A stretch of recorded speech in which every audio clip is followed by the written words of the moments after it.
My question is about the pictures that I see around and the pictures I see in your books. All right. What is the significance of including the pictures with the word? That's a very good question. The pictures you see on the wall is real important because if we don't do this, he's going to write them off as white, the way he does all other black men history. He distorts the pictures and gradually alters the way they look. Next you know, they're real. Everybody's real light-skinned, the same way they did the Cleopatra movie and the Moses movie. And people now think Charleston Heston is Moses. And they think that Elizabeth Taylor is really what Cleopatra looked like. And so what I did is, and you happen to be a child that was smart enough to pull the pictures out. 99% of them are so afraid to touch the Bible, even in that state, that they'd never do that. And they start looking at those pictures as they read the Bible and really think that Jesus lived in the village and had a beard and looked like a hippie. They start getting that white Anglo-Saxon hippie image in their mind of what God looks like. And being that telling that Jesus is God, you know what that means they think they are? When they look in the mirror and they see a black face, they think that they see themselves as the opposite of white. Yeah. So they teach you that white is the opposite of black, then God is white, then what must blacks be? The devil. So what I've done is said, like me or not, I'm going to start putting images of black people in the books, regardless of what anybody says, so that the children that read it start to see Moses and Jesus and Abraham and Yusuf and all the people of the scriptures in their real shade and color. The men on the wall are put there so people can remember these great men of our history. Because the white man would love for us to just knock Marcus Garvey and Noble Drew Ali and Honorable Elijah Muhammad. He'd like to lock them out of our history, but he makes sure me and you remember his history, because if you reach in your pocket and took out a dollar bill, you'd be looking at a part of his history. He made sure we had our face on George and Abraham and Jefferson all day. He makes sure of it. So I'm not going to be fool enough myself to say it's not important to me. I'm saying when I think a physical impression in the mind is important. What a person thinks things are oftentimes has a way of affecting the way they react to things. I mean, people see a white guy with a beard and they saw little black kids say, there goes Jesus, Mommy, walking to the village. And the mother has to say, no, that's a hippie. And that shouldn't be like that. You know, it's interesting. It doesn't mean anything, but I agree with you in the sense that there was a certain hypnotic brainwashing that we've all been under as a result of his nonsense, all right? Spell, it's got to be sort of cleared, removed, Definitely. all right? So by whatever means it has to be removed, I'm all for that, all right? Okay. That arises from you saying that now. That's cleared up. But what about, okay, you gave us a picture of the Most High. That I knew. Right. The Most High. You gave us a picture of him, that being his title. Now, I'm speaking for myself. I don't know if anybody has ever seen them or is him or whatever they want to believe. Right. But I have never come in contact with this being. Right. So that would therefore still put me in a belief state. Right. I'm believing that this being I know exists. I have no contact with him. Correct. So my question is, how can you question the existence of this person? And you should question the existence because you haven't had the experience. You should. I'm saying don't accept that that's a picture of a nude. But listen to this. If Michelangelo can paint an image of God, you follow that? And then you read a book because Board of Education demands that you do, and he stamps in your mind that image of God, regardless of what I tell you about the Most High and the Supreme Being. I'll just make it clear to you, so you can see what I'm saying. All right, listen to this. We do this all the time, right? You with me? I want everybody here to say Jehovah. Good. Very strong. Elohim. Elohim. Good. What picture do you see in your mind of a person or persons when you say Elohim? Don't lie. None. Ready? Michael Jordan. What? Do you see somebody in your mind? You see a human being, don't you? Now, when Michelangelo does the Michael Jordan and we're forced to still do the Elohim, is that what I'm saying?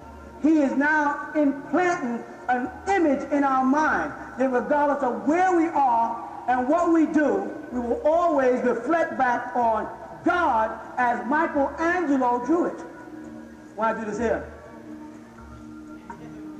You see that finger? You see the picture of the hand where the hands meet? Like this here? That's in my mind. I get this impression now. Watch this. God. You start getting, the first thing is an older man with a voice like this. I am God. That's what 20th Century Fox and most of the movie industries have done. They gave God a voice. And he usually has a British accent, even with movies shot in America. If he's going to speak English, he got to speak the Queen's English, because God speak with a dialect. But whether that was thought out, I don't know. But the reality is, God has a voice. God has a hand. His son, see that? God's son, who is that? Would somebody describe Jesus for me, from what you know in your mind? Was anybody here a Christian? All y'all Christians? Could you describe Jesus who was on your grandmother's wall? Okay, not now, okay. Well, I'm still a Christian. So, for me, could you describe the picture your grandmother had on the wall? He had like dark brown hair, blue eyes, pale looking, white robe. He had like... Was he doing this? Yes. Was he doing this? Was he doing this? Yes. You know what I'm saying? They didn't just give us a face, they also gave us choreography. Right? He has certain things he does. And now, when you see the Pope knows the choreography. So the Pope goes by and does this. And when he does this, what comes to our mind is we superimpose Jesus Christ over the Pope, so we don't look at his, how old and decrepit he's starting to become. We do, and we see in our mind's eye the image that Michelangelo or whomever. Now the Jehovah's Witness, if you open their books, like the sister said, they have their own drawing of Jesus. Jesus doesn't have shoulder-length hair.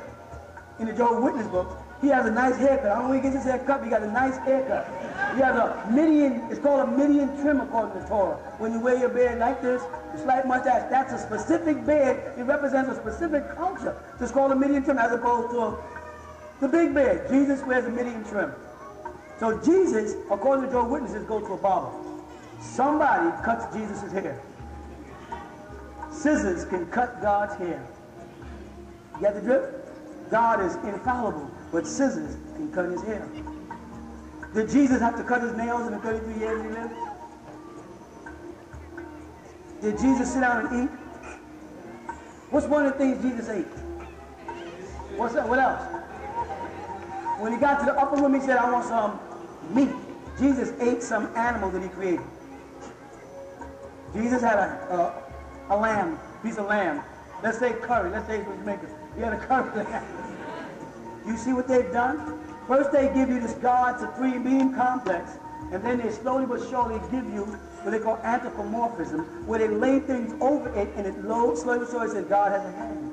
God is watching you in God's heart. God spoke through his lips, the face of God. God listened, the hip of God. Moses saw the back of God as Moses was coming up to Mount Sinai. God was turning the corner, it says. It says in the Bible, he saw the backside of God. God had a rump. You understand what I'm saying? After they've given us this supreme being thing, then they slowly but surely take it apart in our minds. So we're confused. So if I'm a Baptist, I got a concept of God as a Baptist. The Mormons have a different picture of God. And what the Mormons do, while they're putting God up there, they're also putting Joseph Smith. While they're putting God there, they got Joseph Smith holding the book doing his hair too. In their church. And his book is the Book of the Latter-day Saints, the Mormon Bible. So they give you the Bible, and then they pull you in with that Bible. Now they're getting you in, they're doing this. And then they The Muslims do the same thing. The Muslims lure you with the Quran, and as you're coming close, this hadith is coming like this. And when you get there, you're going to learn. The Quran goes in the box. The next thing, everything is about hadith this, sunnah this, Muhammad did this. The importance, sister, of having faces. People say, why do you draw Abraham? I draw everybody who I see. I say, how do I know you see them? You don't, so don't believe me. Right? You don't. Now, Abraham. Did you get a picture? Isaac, did you get a picture? Moses, did you get a picture? Muhammad, did you get a picture? I'm Michelangelo now, how does it feel? You know what I'm saying? How does it feel to do that to people? for you to take it upon yourself to personify God and angels, because there are angels all over the Catholic Church with wings like this. You know, to personify God, give him characteristics, and nobody questions it. And if I do it, you come to me and say, how you know Abraham looked like that? I want to say, excuse me, did you go to church and ask them how they know Jesus looked like that? Well, when I do it as a question, everybody else, the Muslims had a fit when I did a picture of Muhammad. They were like, oh my God, the Lord, that's going boom. That niggas was bugging. And I was like, so I was supposed to wait until y'all draw an Arab version of Muhammad, and then I got to teach my son, that's Muhammad. But I'm supposed to wait for you to do that. And no. If I insult you, I'm sorry. No, I ain't doing that. Image is important. It's important for character building. And damn it, if I live in America for 400 years and don't none of the images with any good character reflect me, how the hell do you expect my kids to improve? How do you expect them to start feeling good about themselves when all the characters reflected about me is bad? Even Michael Jordan, with all he did, there's still this hidden thing about his father's death. Right? Even Kareem Abdul-Jabbar, staying in basketball for a minute, with all he did, there's still that thing about the Washington Hamas group that he belonged to that held Washington under. Sammy Davis Jr. had an affair, but they had to destroy his character. You understand? They had to destroy George Washington's character. They had to say, oh, George Washington had wooden teeth, traded slaves for liquor, he was an alcoholic. What's with this crap with destroying characters? You know what it does? It leaves room to place in divinity of my choice. Whoever's controlling. You follow that? Here's some good ones for you. Mickey Mouse. How many people know what Mickey Mouse looks like? If you are under 35 years old, you don't know what Mickey Mouse looks like. You know the new Mickey Mouse. When we was kids, there was a different Mickey Mouse. The one that got Disney World is not Mickey Mouse. That's a new guy. Who knows Betty Boop? Tell me about Popeye. The one they put in the movie is not the original Popeye and Olive Oyl and Pluto. And who was the one who said, for a burger today, I'll gladly pay you tomorrow? Look what they did to Mr. Magoo. They've taken Mr. Magoo from a cartoon character and made him a person. Now when I say Mr. Magoo, I no longer see the cartoon. When I say Betty Boop, I know. When I say Popeye, when I say Batman, when I say Superman, I see Christopher Reeve. And there's something wrong with that. There's something wrong with taking the primordial, the images of the people that only look like one race of people. That's wrong. In a world where there's so much racial tension, that's wrong, and it's not even logical, because it breeds danger. No, the first Barts had afros. Because Bart Simpson was invented by a Negro. Did y'all know that? Yeah. And then he was brought out. Why? Why was it necessary to change him? Why couldn't he just leave the character? But I miss Michael Jackson. He cut off his nose. Minnie Riperton. Richard Pryor. Drugs. Go ahead, Bill Cosby, his son. Nat King Cole died because he came down south. He had throat cancer. Came out one of my favorite artists. Came out the hospital because they wanted him to do a show down south. And when he got on the stage, Klan members threw bottles at him. Knocked him unconscious. He went back in the hospital and the doctor said, I get this to get his state. He could have lived, but he was heartbroken and didn't want to live. Go check the story. He touched a very sensitive one there. He killed himself. That's how hurt he was. Do you know that people down south didn't like Elvis Presley? Did you know that? Elvis Presley was a nigger. He moved too much, they said, too much hip acting, too much of this stuff.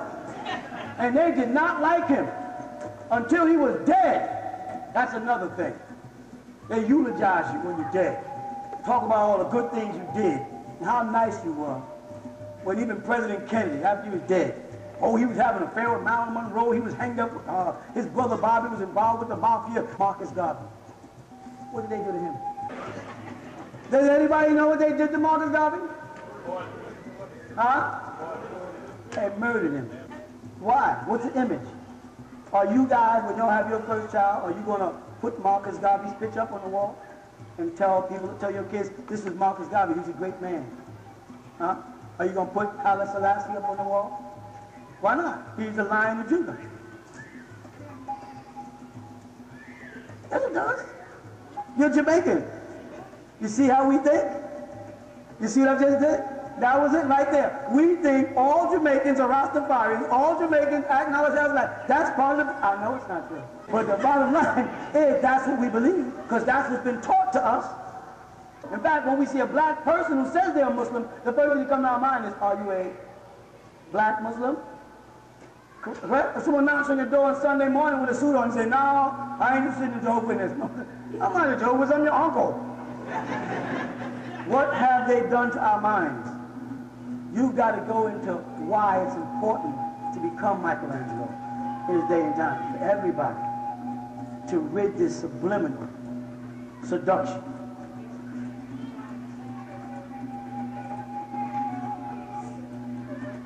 I can't. That's the thing I'm telling you. That's what I can't do. That's what's sad. I can't erase what Michelangelo did. But I can get there before the Mohammedans do. See, the Mohammedans set out to come to America to convert Americans to Islam. I know, because I'm one of them who came here as an Arab to convert people. You follow what I'm saying? To Islam. And part of that plan, right, was to implant in their mind Arab outlook, the Arab side of you. And that would remove the Americanism out of you and make it easy for you not to care about where you're standing when I'm throwing bombs at your ass. You follow? That's all part of the Arab plan. And that's why they wanted to kill me when I put out a picture of Muhammad. Because they didn't get a chance to put their image in their heads first. I beat them to it. And I said, this is what Muhammad looked like. And I said, Muhammad is not he's not a, you say he's not a what? Nigger? You want to say? I thought there was no racism in Islam. Well, does it make a difference? And he said, well, nobody knows what Muhammad looks like. And I said, I do. He said, how do you know? He came to me. Now, if they say no, it means he's dead. He came to me and he spoke to me and said, I want my picture known. I want people to know what I look like. I don't want people to mix it up. And listen to what I'm doing right now. Christians, is Jesus dead or alive according to Christianity? He's alive according to Christians, sitting on the right-hand side of God in heaven, and he visits preachers periodically and talks to their heart. Well, Jesus visited me and talked to me and told me to draw a picture of him. So, because he said, the picture they got out of me is not me. Doc, I know you can draw. I want you to draw the picture. He stood down, he sat down in the chair, he did like this. And I took my pen and I went, hold still. After about 2 hours, Jesus got tired and actually could he sit down? Threw me off, of course. God got tired. So when I finished drawing, I asked him, is this okay? He looked at it and said, no, fix the nose. So I fixed the nose, and I said, is that okay? He said, all right, that's who denies God is sitting up there? Come on. I'm going to get y'all. Come on, let me say, y'all are hypocrites. Because y'all believe God is omnipresent. And the moment I say he's over there, y'all say he ain't. You see, you believe he's omnipresent. You believe God to be everywhere. But just because I'm saying he's over there, now he's not. But you know what? All over the world, people go to places like South America because someone says there's a statue of Mary crying. And people pack up their bags and run to South America and look and see condensation and fall down and start praying because they feel that God's mother, who didn't believe in him, had confined herself to the one statue in this one town, this one village, and they sit out there and have candles, they go, Jesus, love. Jesus ain't here. Mary's here, not Jesus. They read about it, and they really believe that something took place there. Now, I say, God's up on that thing up there. He waved to me. Y'all didn't see him wave? You know why y'all didn't see him wave? I'm going to tell you why. Because y'all don't have him in your heart. See? Here's the game. See, in order for you to have seen him wave, you would have to have been saved. You would have to have had him in you. See, he would have to have been down inside your heart. He would have to move around you and up inside you. Lord Jesus. You ain't got the Holy Ghost. So you can't see him. But I'm in touch with God. You see the game? And we can't get under it beating ourselves up. We got to get from under that crap. God is sitting up there. Hey, he's sitting right up there. That's it. Do you see him? Is he there? Where isn't he? Where isn't God? Then God is up there. And God is here and there and there and there and there and there and there. That's where God is at. So there's no place where God isn't. The people that bother me are the people that are trying to put God someplace. Our Father, who art in heaven. God can't fit inside heaven. God has a throne. God don't have a seat. Well, that's a metaphor toward heaven. God can't be in heaven. God can't be in and be God. You understand that? And that is a subliminal attack on your conscious and your subconscious that makes you misinterpret God as the being that exists. The love force, the harmony, the beauty, the concern. That's God. Now, where is God? The question should be, where isn't God? Not where is God, because God can't be any place. God can't be any person. God can't be anything. But God can be. You follow that? And all of us are in God. Now, is God in us? Only if we are in God. Otherwise, to separate him, take a portion of stuff that's inside here, is putting him in a person, a place, and a thing. That's what they don't want us to grasp. They want to give us the supreme being concept, and when we start to question, they make it his son, so we can have a focal point. And then that son is an image they want to put in our mind, and then that relates to the people that look like the image. And it's all over. You follow? If I come along and say Jesus is black, I'm a racist. That's the wrong thing to say. That's the wrong thing to do. Now let me answer the question. Are these the faces of the real people? Yes. Yes. That's it. Now, when you ask me, how can I prove it? I can't. I don't have to. You understand? The burden of proof is on you to bring me their real faces if that's not them. See, I beat you to the punch. You follow what I'm saying? I don't have to prove that that's not Abraham. You have to bring me the picture of Abraham and then show me, and then tell me, I'm going to ask you. No, this is Abraham. You're going to say, no, this is Abraham. No, this is Abraham. This is Abraham. This is Abraham. That's it. See, that's what happened with the Mormons, the Jehovah's Witnesses, and the Baptists. They all got a different Jesus. Will the real Jesus please stand up?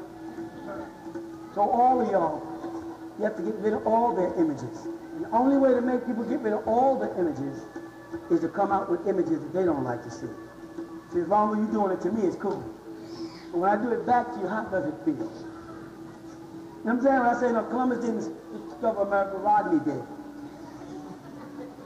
Who's Rodney? See, Rodney sailed before Columbus. He came from Africa. He sailed around this way. It was Rodney and Fufu and what? And Mustafa, yeah, and Mustafa. They came here first. They were here. When Columbus came, they were the ones that said, how you doing, Columbus? Prove it's not true. You understand? The burden of proof. People will have to, what? What will they have to do? They'll have to start presenting the facts when you put them before it. If you don't ever put anything up, they'll tell us any damn thing. But when you start saying, prove it, prove Jesus existed, prove it. What have you found out, Nuwapians? When you ask people to prove that a man named Jesus existed, give me proof. What have they done? They can't prove it. Say, show me something that the rabbis from any other village, anybody around Jerusalem, anything, anywhere where anybody can prove it. They can't do it. And they get mad at you because they never were asked questions like this before. That's what Daniel said in Daniel 7. In the end time, knowledge will become abundant. So wisdom is going to come out of the mouth of babes. Forget the Pharisees and the reverends and the smart-ass. It's going to be the meek that shall dumbfound. Are you Melchizedek? Yes, I am. You are the angel Michael. Yes, I am. I spoke with an angel today. So what? All of you are angels who have fallen from grace. Remember, and we are only sent to testify unto you about the coming of the Messiah, and those who listen and accept him into their lives, they will be transformed back into an angelic state again. All of you are angels, and all of you are sons of God who have fallen from grace. Our job is merely to prepare you, to dress you up like a bride, and prepare you for a groom for the great wedding, what they call Crystal City, will descend out of heaven in New Jerusalem, and you will enter back in the presence of the Heavenly Father, and therein cry no more, suffer no more, feel no more hunger. All the attributes that the devil has subject you to on earth will be removed from you when you enter back into the sacred city. All of you are angels. So when you say I'm speaking to an angel, so have I. This happened to John when tutoring him through the books of Revelations, and he decided to fall and prostrate and was told, get up, because I am your fellow servant. You understand? Yes. In Islam, is there a marriage ceremony, or are people just married if they are... No, there's a very strict marriage ceremony in Islam, a nikah. The actual dowry has to be paid. There has to be contracts drawn up. There has to be family meetings and discussions for genetics. It gets very intense because in Islam, we don't marry just because the person is pretty. We marry by genetics as well. We make sure that there's no disease in the father's blood. If my daughter is to marry, I want to make sure that there's no disease in the father's blood or his grandfather's blood, so we inherit it. And this may sound bad, but you keep your bloodline pure by knowing who your children marry. And that's very, very, very important for you women, and not to marry dumb men because they're cute. You better start thinking about what you marry, because what you marry will determine what the intellect of your children are. It is time for us to start breeding mentally. We have stopped breeding mentally. We started breeding physically. People say, he has curly hair or light eyes or light skin, so I'm going to have a baby by him, so I have light-skinned, curly-haired kids. Those days are over. It is now time for you people to start breeding mentally, because the higher the mental capacity, the easier it is for extraterrestrials to communicate with you. People on a low mental capacity, it's very difficult to penetrate that block, that ignorance. But people who are more sensitive spiritually, because they were bred properly, it makes it easier when extraterrestrials are trying to communicate. Because messiahship or Christ is a nature that you all must succumb to. There's great masters or beings called Elohim in the beginning of Genesis. When they say in the beginning was the word, they use the word Elohim. Elohim is a Hebrew word which is Elo in a plural. These Elohim are what they refer to as the we or the Lord of hosts, the angelic beings. They are overseeing. They come into your plane at different periods of time to interfere with what man is doing to try to coerce him.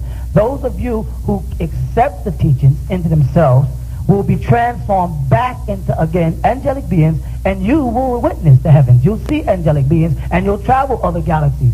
Those of you that can make that height.